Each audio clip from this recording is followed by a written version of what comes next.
Hi, I'm Tim. Welcome to Watchbox, and thanks for logging on. We're starting our weekend with watches, and everything is for sale. Reach out to me, Team Mosso at thewatchbox.com, for purchase and pricing information about any watch you see on this program.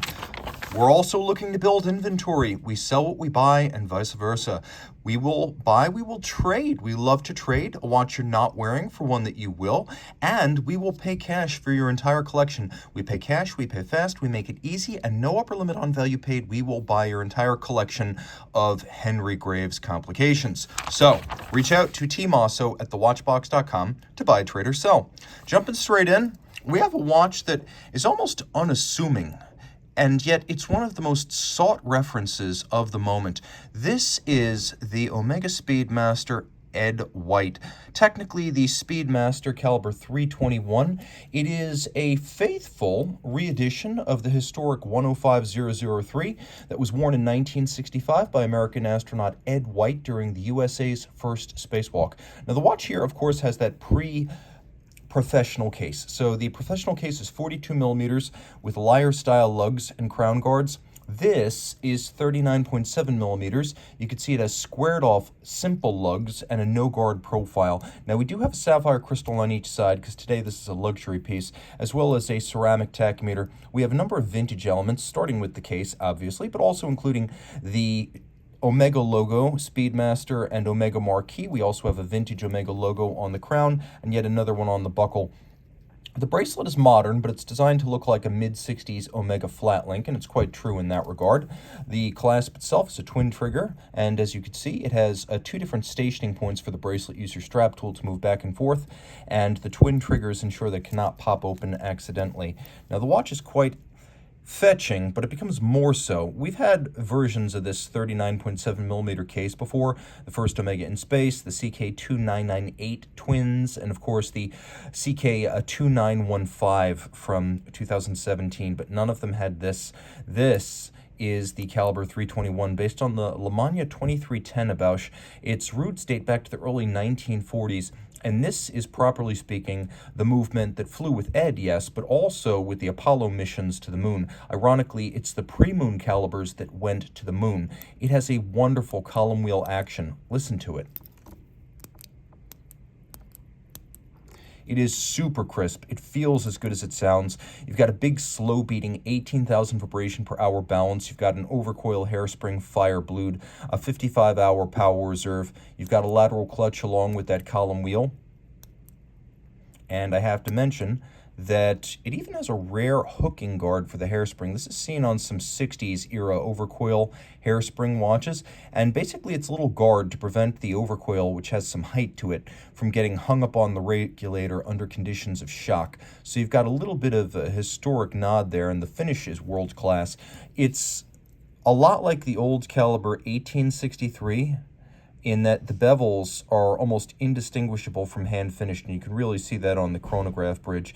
Look very closely and you'll see the milling marks, but look at it from 6 inches away or more, and it's going to look like real hand-laid finishing. You can also see there's a combination of satination across the bridges. The wheels, actually, of the chronograph, the driving wheel and the intermediate wheel, they're actually internally beveled, which is hugely impressive. We've got satin finish across the steel components of the chronograph, a black polished regulator.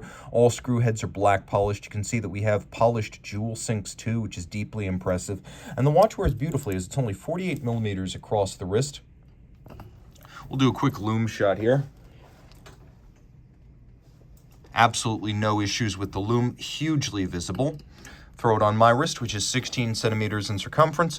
You can see it's quite a bit more compact than a moon watch, particularly since it doesn't feature solid end links. It doesn't project beyond my wrist, so I think you could really wear this on a wrist as small as 14 centimeters circumference. Once again, my wrist is 16. A super special watch, and we waited for a while for the resurrection of the caliber 321. It was available on a platinum model back in 2019, which was the Apollo 11 50th anniversary, and then 2021 we got this, which is the steel 321.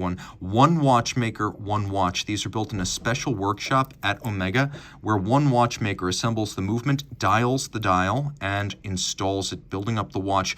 One watch, one man. That sounds a lot like Launchpad and Breguet. Well, guess what? This is built the same way the super high-end Swatch Group luxury watches are made, and it's a real piece of history. Now, taking a look at another steel watch, but a very, very different kind.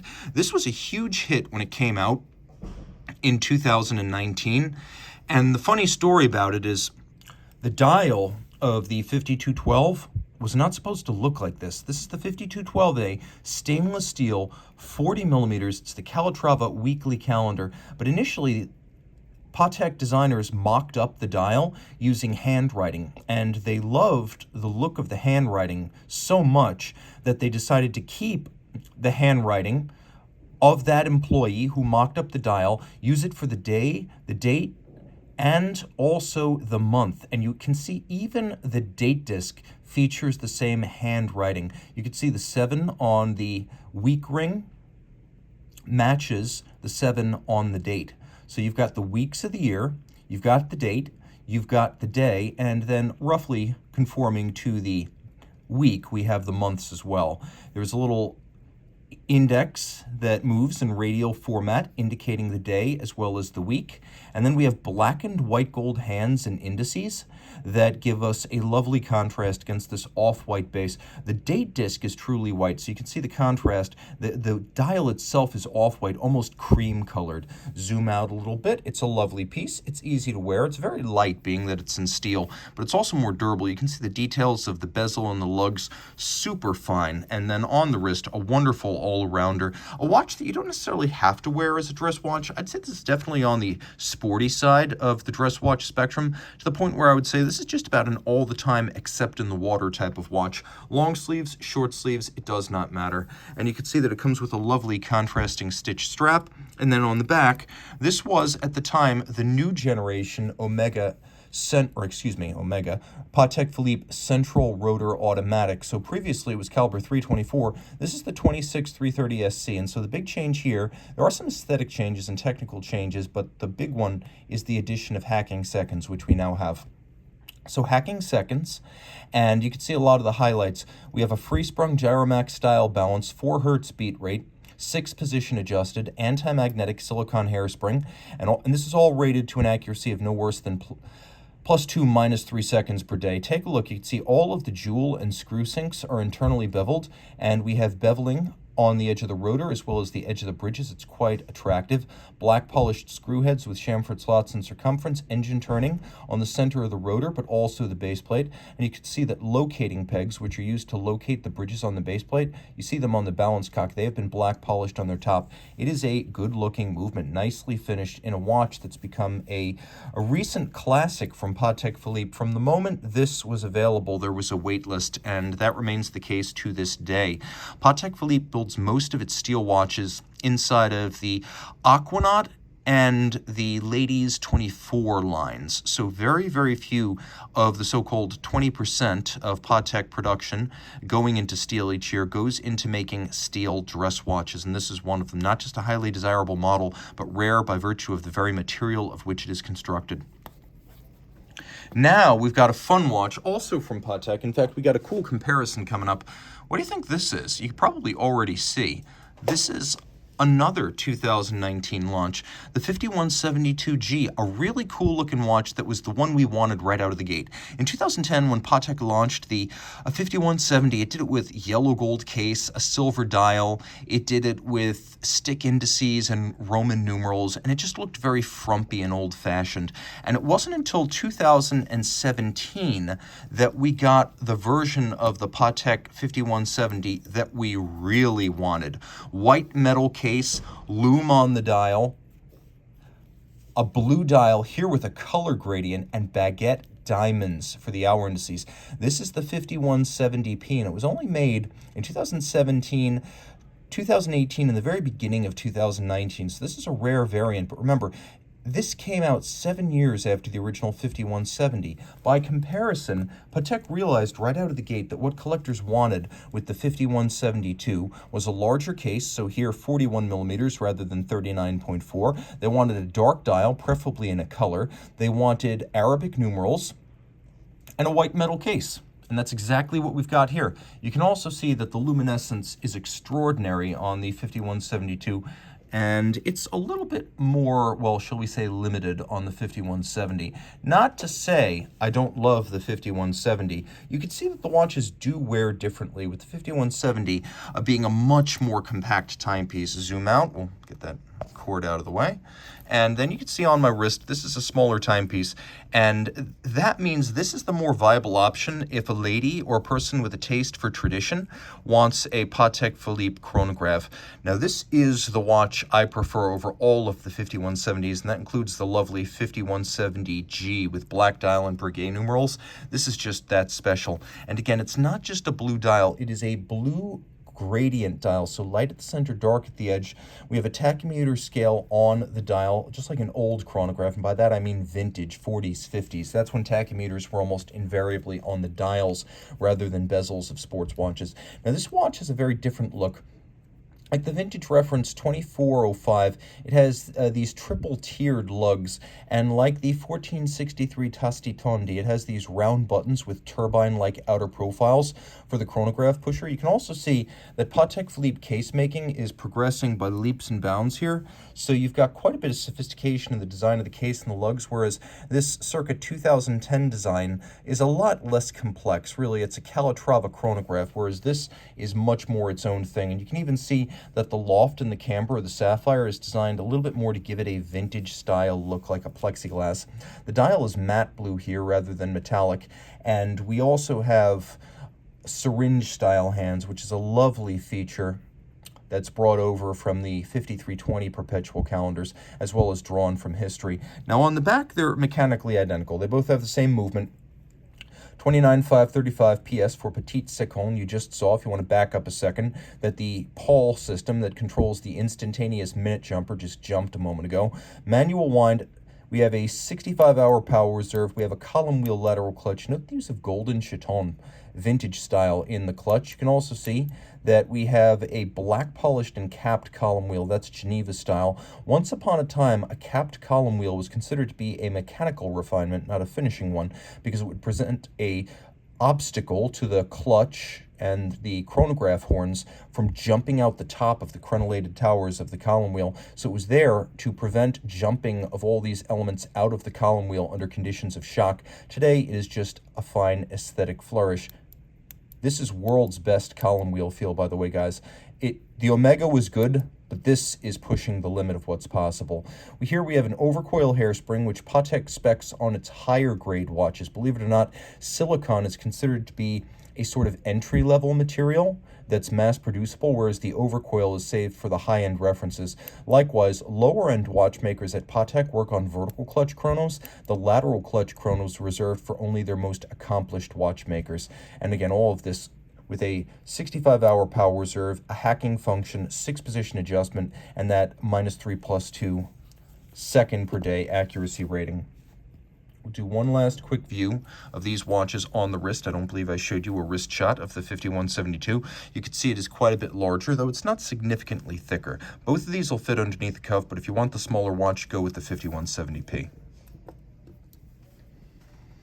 Okay, some crazy things on full bracelets, starting with this absolutely bonkers Audemars Piguet Royal Oak. We've got a diamond-paved dial, and you can see here we have diamond indices, baguette style, on a white gold dial that has been paved with brilliant cut gems in concentric circles. You can also see we have this lovely color gradient, the sapphires, that wrap around the white gold bezel. This is a white gold watch, and you could see that the fabrication process at AP leaves the bezel uncoated with rhodium, whereas AP has a policy of rhodium coating its white gold watches, which is why the rest of the watch appears to be made of platinum. That's actually the ultra white rhodium you're seeing right there.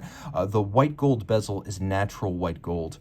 Taking a quick look, you can see that it has a date. It has a screw-down crown. It has those bolts in hexagonal form with a bezel that is a rounded octagon. Functionally, it's just like the 15400. And you can see it has a quick set date, and it has a stop seconds function, even though at the moment this one was not running. You can see we have stop seconds. 50 meters water resistant with a screw down crown. It is suitable for surface swimming. The hands are loomed, but nothing else on the dial is. It's a massive thing to put on the wrist. Not thick, I'll say that. It's under 10 millimeters thick, but it is broad. The 41 millimeter Royal Oak is a big one. Wearing more like a 42 or even a 43 millimeter round watch, it has an impressive presence, and not just because of the gems. This thing is commanding, and an icon to boot. If you're going to buy an AP, it may as well be a Royal Oak. And if you're going to buy a Royal Oak, get one that doesn't look like all the rest. Now, the reason I say this is equivalent to the 15400 is because it has the older 3120 manufacturer movement. Bidirectional winding, ceramic bearings, full balance bridge, free-sprung gyromax style balance, 60-hour power reserve, and you can see it features the coats of arms of the Audemars Piguet family, reminding you that since 1875, AP is the oldest watchmaker in Switzerland that is continuously family-owned, run, and never defunct in the process. Now, there are other integrated bracelet sports watches, and some of them are quite a bit scarcer than the Royal Oak. Here's a model that wasn't available until 2020, the rose gold version of the third generation Vacheron Constantin Overseas. This is the Perpetual Calendar Ultra Thin, 41.5 millimeters in diameter. I measure it at only 8.4 millimeters thick. Perpetual Calendar, plenty of lume, as you can see. Crescent style moon phase. And then you can remove the bracelet using a quick release system. The watch comes with two straps, one in rubber, one in leather, and of course there's a secondary clasp in rose gold that comes with the straps for use with the straps. So this is an easy watch to swap out to a new strap. But let me show you some of the features here. First, easy sizing. Every single link in the bracelet, every single link is removable. You can see there's even an intermediate sized link in there in case you're in between sizes. If you need more sizing flexibility, there is a sleeved sliding micro adjustment, 1.5 millimeters on each side. So you can really tailor that and get it right. You can see the Maltese cross motif that runs down the center of the bracelet.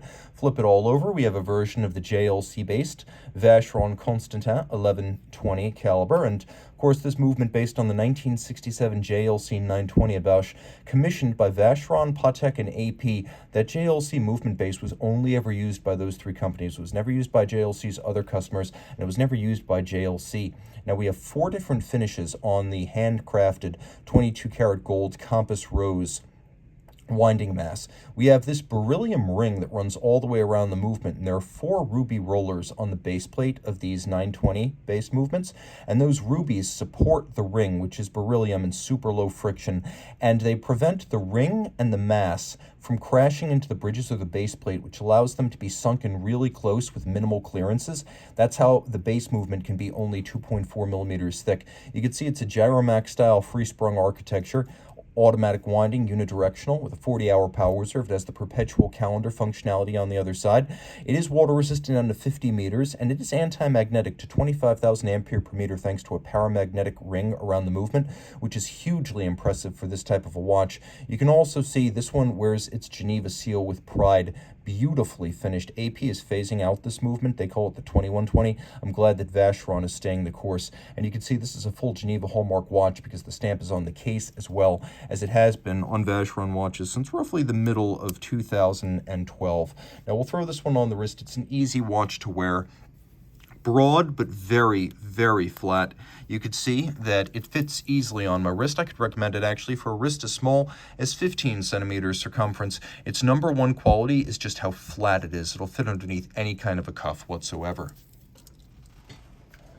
Now, I do like affordable watches, and just a lot of folks, $3,000, $4,000, $5,000, $6,000 is a lot of money, and I always like to feature a couple of watches that can be purchased for that or less, which is why I'm really happy to talk about this 2018 limited edition of 1,000 pieces. It's the SBGM 235 Mosaic dial, and it is a GMT that pays tribute to the 1960s era of Grand Seiko watchmaking. So we have this lovely Mosaic dial, which features a tribute to Seiko, Grand Seiko, and Dainai Sakosha, which was one of the predecessor companies that actually competed within the Seiko group against other watchmaking Seiko companies, a predecessor to the modern Grand Seiko watchmaking operation. So you can see that lovely mosaic with its pattern and its shading.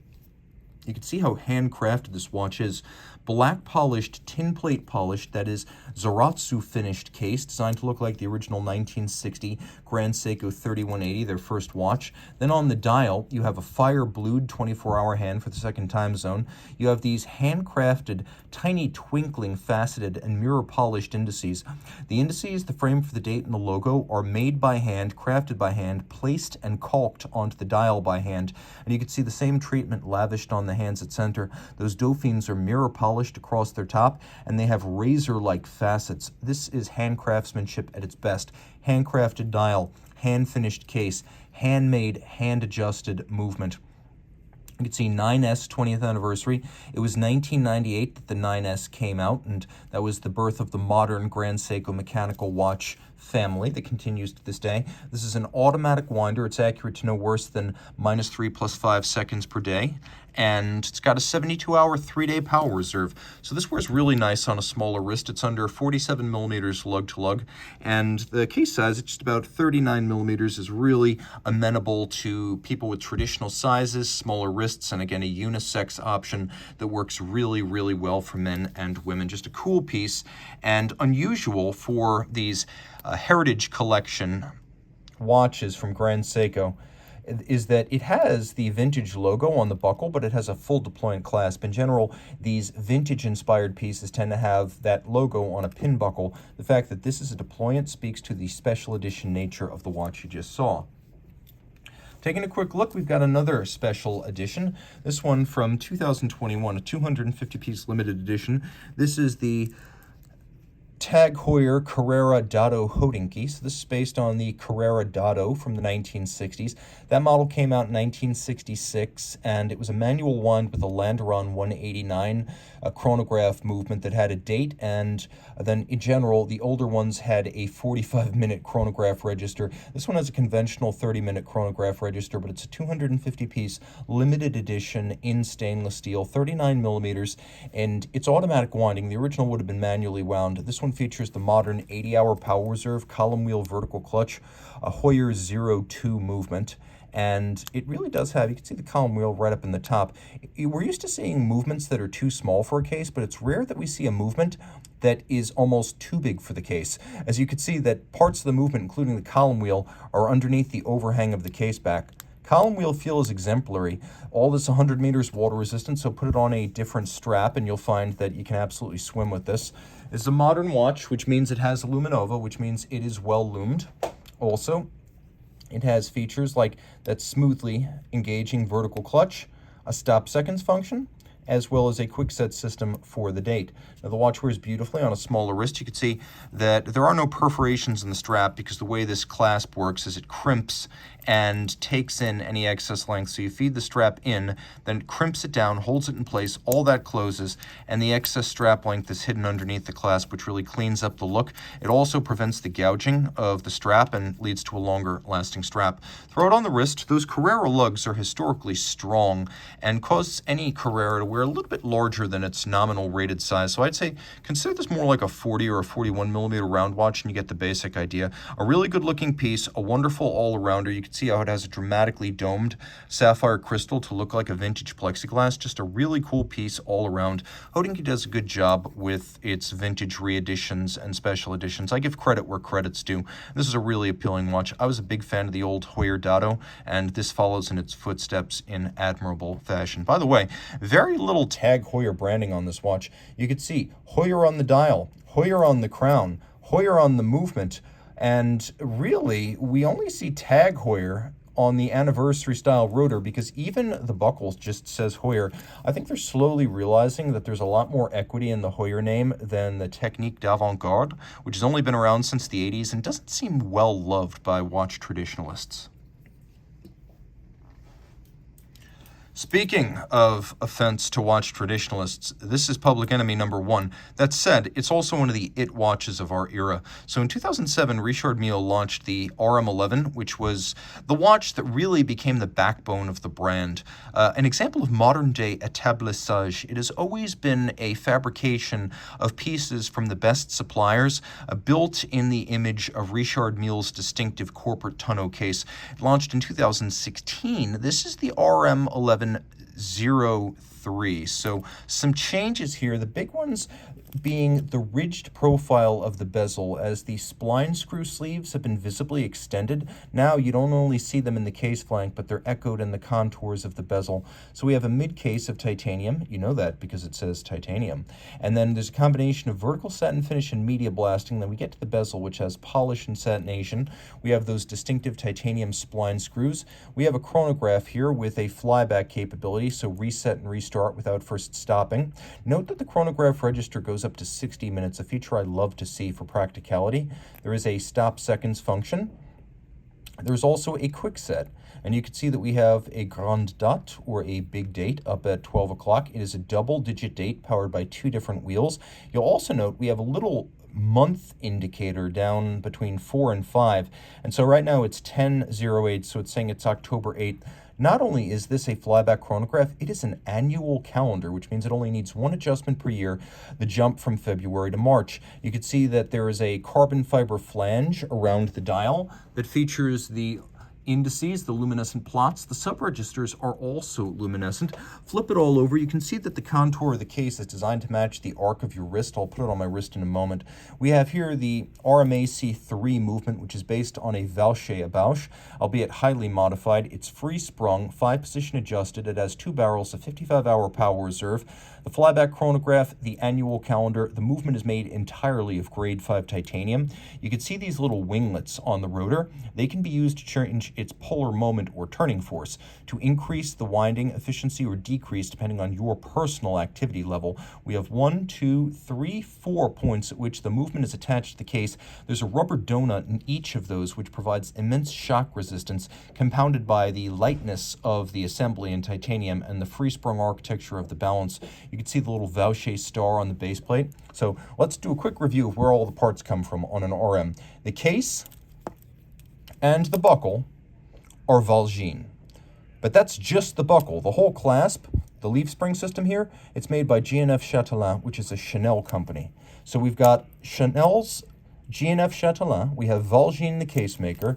Dubois de Praz of Lelou is a complicated module maker, which is responsible for the flyback chrono and the annual calendar. And then we've got Valche's base movement. And that's how things come together at RM. Établissage is nothing to be sneezed at. It's how Swiss watchmaking was done for centuries, and in fact, it's exactly what Vacheron was up until the 21st century. So the quality of the parts and the originality of the design really make the result, and that's why this watch is considered to be iconic. It's also a love or hate watch, and I think Richard Mille accepts and embraces that. It's better to be controversial because the people who love will buy, the people who hate will not. If people only like a watch, oftentimes no one buys, and that has always been the calculus behind RM. I saved the best for last, and it is an awesome one.